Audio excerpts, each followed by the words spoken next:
नमस्कार दोस्तों, आज हम बात करेंगे एक ऐसे टॉपिक की जो अक्सर कंफ्यूज करता है। टैक्स और टैरिफ दोनों शब्द सुनने में मिलते जुलते लगते हैं, लेकिन असल में दोनों अलग हैं। अमेरिका का नया टैरिफ, हाल ही में अमेरिका ने भारत से आने वाले सामान पर 50% का टैरिफ लगा दिया है। पहले यह 25% था और फिर रूस से तेल खरीद को लेकर 25% और जोड़ दिया गया।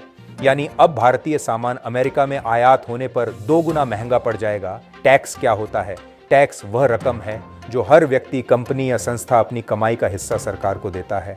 अगर आप सैलरी पाते हैं तो इनकम टैक्स भरते हैं, कंपनियां अपने मुनाफे पर कॉर्पोरेट टैक्स देती हैं, घर और जमीन पर प्रॉपर्टी टैक्स लगता है और सामान की खरीद पर सेल्स टैक्स या जीएसटी। सरकार इस टैक्स से मिली रकम का इस्तेमाल सड़कों, स्कूलों, अस्पतालों और विकास परियोजनाओं में करती है। टैरिफ क्या होता है? टैरिफ टैक्स से थोड़ा अलग है। यह विदेश से आने वाले सामान और सेवाओं पर लगाया गया शुल्क है।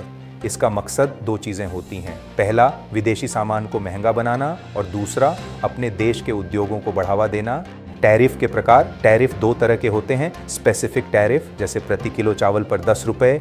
एड वैलोरम टैरिफ, यानी जितना महंगा सामान उतना ज़्यादा प्रतिशत टैरिफ। असली फ़र्क तो अब फ़र्क साफ है। टैक्स देश के अंदर की कमाई और लेन देन पर, टैरिफ बाहर से आने वाले सामान पर। दोनों से सरकार की कमाई बढ़ती है, लेकिन टैक्स से देश का इंफ्रास्ट्रक्चर बनता है, जबकि टैरिफ से घरेलू उद्योग सुरक्षित रहते हैं। तो अगली बार जब आप टैक्स एंड टैरिफ का नाम सुने, याद रखिए टैक्स मतलब आपकी कमाई और टैरिफ मतलब विदेशी सामान की कीमत। यही है दोनों के बीच का साफ अंतर। ऐसे ही खबरों के लिए हमारे चैनल को कीजिए लाइक, शेयर और सब्सक्राइब। धन्यवाद।